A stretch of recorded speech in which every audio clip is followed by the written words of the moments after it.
Okay, Bismillahirrahmanirrahim. So, this is the first lecture after midterm, and this is the lecture number 9. So, I'm just sharing the screen with you. Okay.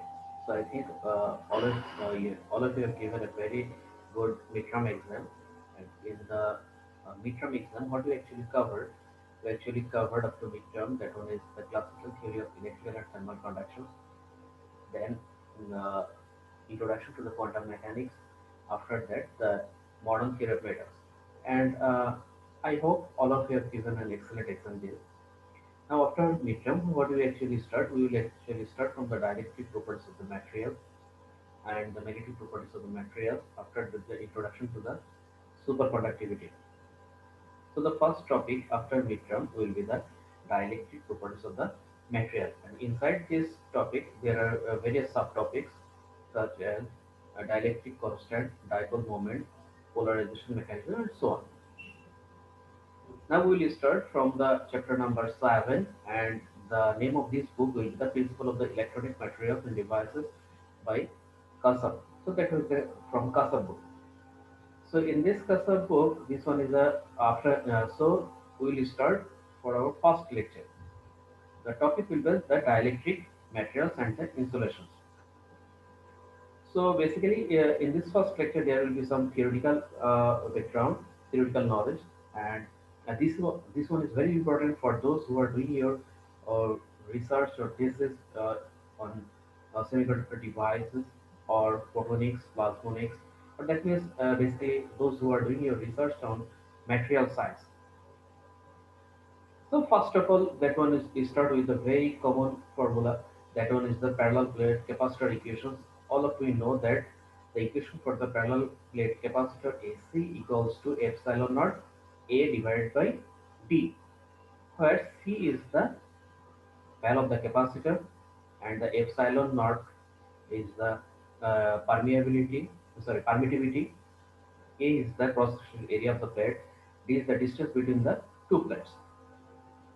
Now in place, so epsilon, epsilon naught is the permittivity in free space. So we know that sometimes there that one is replaced by another constant term, that one is known as relative permittivity, and that one is known as epsilon r. And now this value of this epsilon naught, epsilon r, actually increases due to the polarization effect. Now we will learn what is the polarization effect. So if we want to describe the polarization effect, then we have to start that what is polarization. If we have this one is plus q, and if this one is minus q, and if we consider these two are the two plates, so we know that polarization means there will be some portions will be positively charged and some portion will be negative charged. Polarization means there will be in a single atom or a single metal there will be these dual properties. Now this you will learn that the electric dipole moment, which one is described by the symbol P, which can be measured if we have two charges plus q and the minus q, and the distance in between these two plates is a, then we can write down this electric dipole moment P equals to qa, where q is the charge amount of charge and a is the distance between these two plates. Okay, and this one is known as electric dipole moment. Now, this electric dipole moment is basically depends on the medium in between these two plates and the distance in between these two plates. Okay, and there is another term that is the dielectric strength.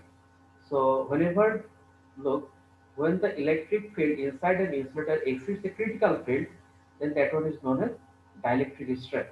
Okay, there is a very important that means information is there. That one is around 40% utility generator fails to link the insulation failure of the generator, and the dielectric breakdown is probably one of the oldest electrical problems. Dielectric breakdown means there is a breakdown for this dielectric constant. And still now, these things have not been, that means, fully explained. Okay. Now this one is basically the background things, and we know both the formulas from our previous knowledge. So let's start from article number 7.1. That one is the matter of polarization and the relative permittivity. So we know that if we have a if we have a capacitor C, and if we have the charge that one is Q naught, then we know that the V equals to Q divided by C from the definition of voltage. So we can write down C naught equals to Q naught divided by V. Very straight formula from the definition of voltage. Now we know that the electric field directed from the high to low potential is defined by the gradient of the potential. The gradient of the potential is E should be equals to minus dV divided by dx. Look, this one will also be explained by another two figure. Let us assume this thing. So look, we don't have any material in between these two plates. That one is the Q naught plus Q naught. That one is the minus Q naught. So this one is defined as C naught. So C naught means in the zero permittivity. Okay. Now, if we insert a dielectric material from the upper portions, then what will happen here?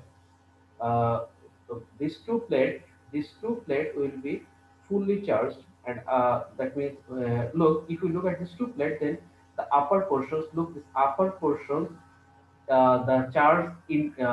amount of charge is increased, and whenever that one inserted fully in between these two plate, then that two plate is fully charged. So with the insertion of this dielectric material, the amount of charge or the amount of current flow increases. Okay. So yeah, that thing is very clearly explained in this figure 7.1. Now the relative permittivity. So we know that epsilon naught. So C equals to, or C naught equals to epsilon naught A divided by D, right? So if that one is, say for example, C, then that one should be epsilon A divided by D. Now the epsilon R is the relative permittivity. That one, if we divide these two things, that one is C divided by C naught, then we know that Q equals to CV. From the same formula, we can also derive this formula or derive this relationship. Okay. So this one is the definition of the relative permittivity. Now the electric dipole moment, we have already discussed about this electric dipole moment, that if two plate is separated by a distance q, and one of the plate is positively charged and another plate is negatively charged, then P should be equals to QA. So we have already defined these things just before. So that one is the electric dipole moment. So look, here they have slightly explained this thing. So this one is negatively charged, and this one is positively charged, and this one, the distance in between these two charges is a. Now look, always remember there will be a conservation of charge. So the total net charge Q should be equals to zero. Don't forget about this thing.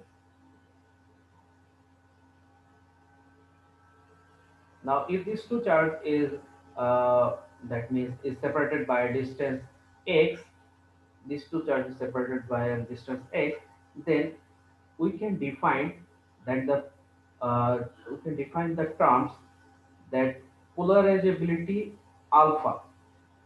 So then that one is P induced should be equals to alpha E, and this alpha E, alpha, so not alpha E, this alpha is known as electronic polarizations. This alpha is known as electronic polarization. Now, from here we can also explain if the number of electrons increases, then there will be a relationship. So we know that if the distance, that is the cover distance.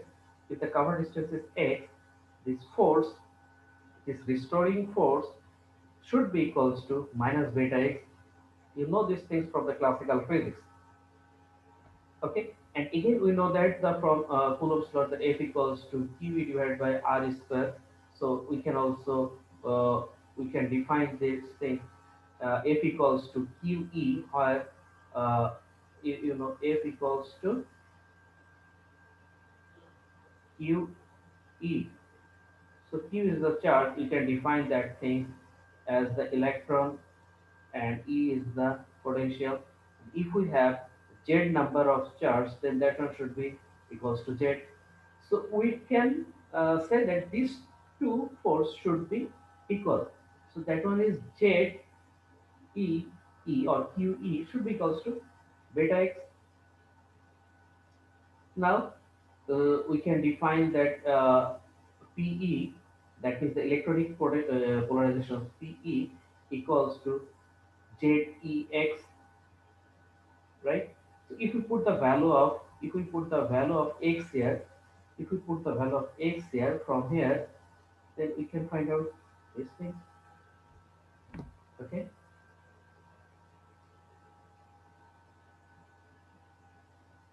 okay. Now look that we can also find out that ZE or sorry beta x should be equals to ZME. So how they have derived this thing? So that one is FR, right? So force we know that F equals to, just be careful for a little bit there. F equals to MA, right? And what is accelerations? Accelerations means M is a constant, dV divided by dt, right? And if we take the another derivative, that one is m d square, that is the second derivative of x divided by dt square, right? So that one is the d square x divided by dt square. So if we solve this equation, then we will get x of t should be x equals to x naught cos omega naught t. Why omega naught is the constant terms, that one is the beta divided by z a m e to the power half, or the square root of this. Okay, look, this term, which one is known as electronic polarization resonance frequency, or this omega naught is known as electronic polarization resonance frequency. So we can also find out the acceleration from here using the second derivative. Okay, using the very classical theory of the physics. Okay, so I think this one is not so difficult for you if you go through this thing. So from there, we can also conclude that alpha E should be equals to alpha E, that means the acceleration, sorry, electronic polarizability alpha E should be equals to Z E square divided by M omega naught square. Very straightforward. Now using this formula, there will be some numerical problems. That one is example 7.1. Please try to solve these problems by yourself. And the next problem should you also should try to solve the problems related to exercise. Although I will provide you the exercise numbers which you need to solve. Next one is the polarization vector. Okay, so you know I think all of you clear how, about this polarization thing. Now, if the total volume is V, the total unit volume is V, the polarizations for each atom, that means if there are n number of, say for example, charge, then we can find out the polarization P should be equals to all the polarizations divided by the volume, and this one is known as the polarization vector.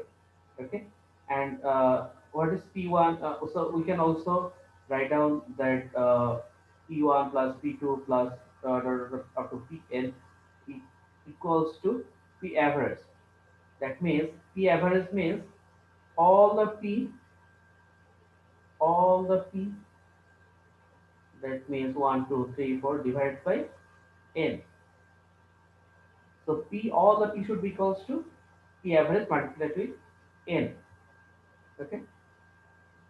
Now this one is the diagram for this polarization vector. This one is a two plate, and in between these two plates there is an electric field. That one is E, and due to this dielectric materials, there is a here there cause a polarization. I think if you go through these things, it will be easier for you to understand. I'm just clearing only the numerical portions. That means only the formulas. So the next one will be due to this uh, dipole moment. There is a term known as P induced, and the total charge P total should be equals to QP multiplied with D. Okay. So P should be P total divided by the volume. So we can find out the volume equals to V equals to the cross sectional area multiplied with the uh, distance in between these two plates. So if we put these two formulas, then we know that this D and this D will cancel. So P should be equals to QP divided by A, and this QP divided by A is known as surface polarization charge density, which one is symbolized by sigma A. Please remember this thing. This will be important for your further lecture. Okay. Now the P normal should be, we have derived this thing. P normal should be equals to sigma E for a bound charge density. Now the electric susceptibility is Xe, or that one is known as sometimes known as psi E. So P equals to Xc epsilon naught E. Okay. So P induced equals to alpha E. P equals to Np induced equals to NaE. So Xc should be equals to 1 by epsilon naught N alpha E. Okay. So E should be equals to, we know the definition of E should be equals to V by D. If we put the values, V equals to Q by C naught. So then what is the value of C naught? C naught equals to epsilon naught A by D. So both D cancel. So Q naught divided by epsilon naught A. So if we put, if we keep the epsilon naught value constant, Q divided by A equals to sigma E. So this E can be defined equals to sigma naught divided by epsilon naught. Okay. Now this, if we want to find out the Q naught, then if we deduct the total, if we deduct from the total charge minus the polarized charge, so uh, then we can find out the Q naught values. Okay. So sigma equals to epsilon naught E plus sigma E. So what is this epsilon naught E? Epsilon naught E is the uh, that means the uh, surface charge density in the free space, and this one is due to the polarization. Okay. So if we take the common, then sigma equals to epsilon naught 1 plus x e. So I think those who are doing research in semiconductor or material science, all of you have found out this sort of equations. Okay. Now I think this one is clear. So from this, from where these equations have come.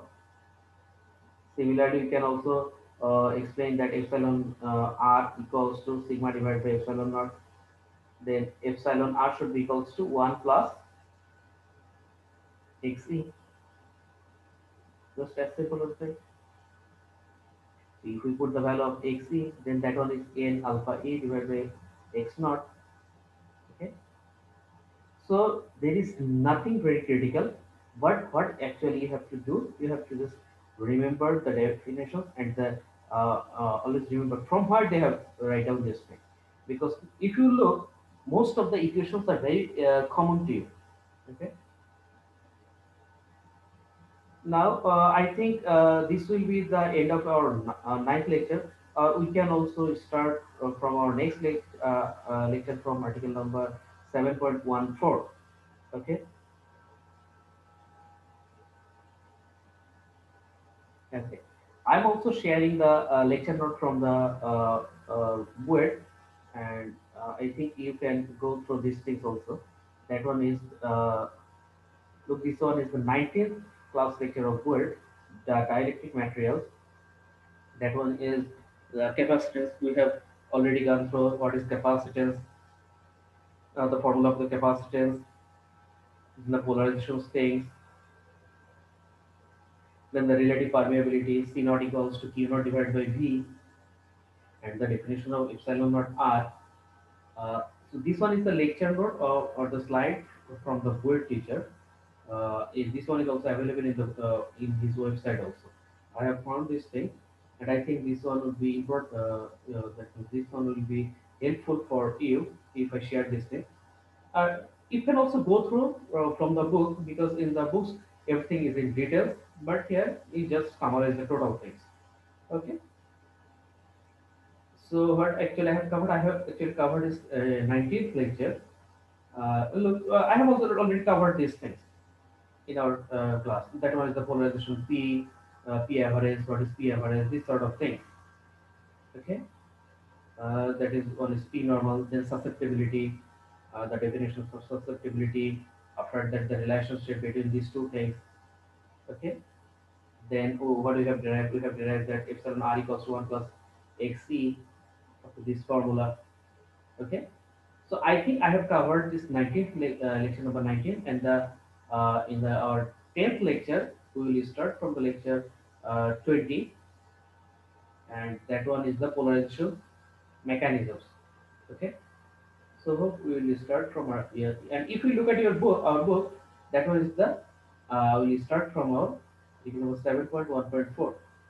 Okay, so I think most of these things are very theoretical things. I hope you will use a pen and paper and please try to go through this thing. This one will be easier. And if we have any problem, we can discuss this thing in our next problem solving class. Okay. So till now, hope all of you should stay safe. Um, Thank you.